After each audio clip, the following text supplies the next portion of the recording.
Bible story. God takes care of Elijah.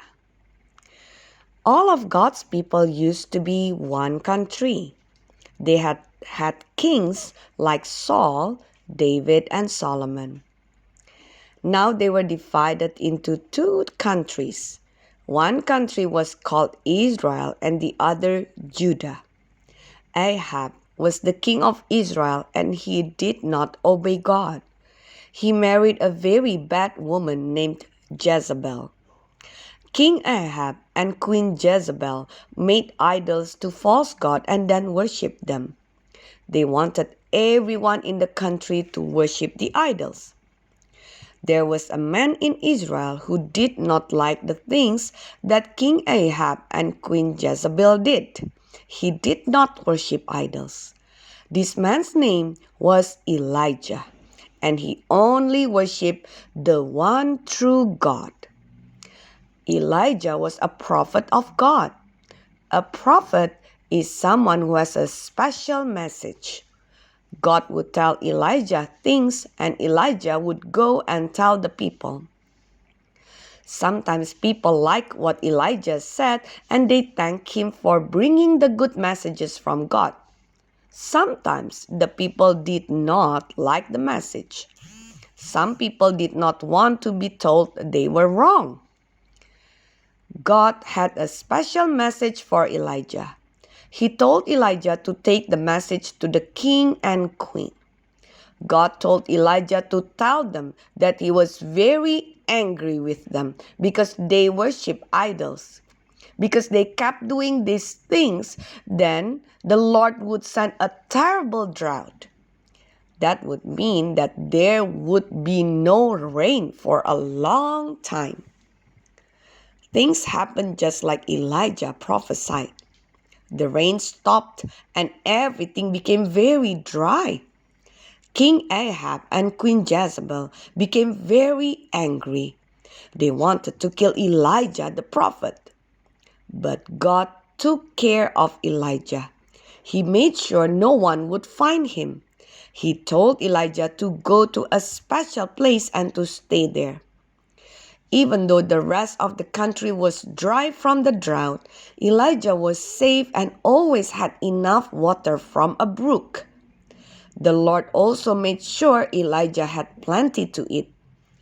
Every morning and every evening, ravens would fly in and bring Elijah bread and meat to eat.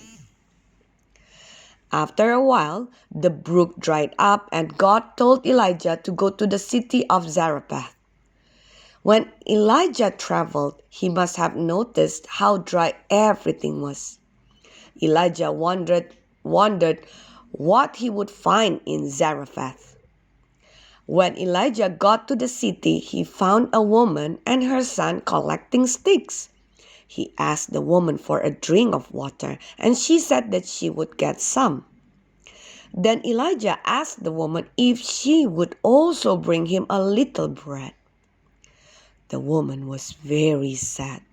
She was very poor. She said that she only had enough oil and flour to make one last meal for herself and her son. After that, they would not have anything to eat and they would die. Elijah told the woman not to worry. She should go ahead and make some bread for Elijah. God would make sure that she still had enough for herself and her son. Elijah had a special message from the Lord. As long as the drought lasts, you will always have enough oil and flour to make bread for me and for your family. The woman rushed away and made the bread for Elijah. Then she made some for her son and for herself. She had enough flour and oil to make some for her whole family.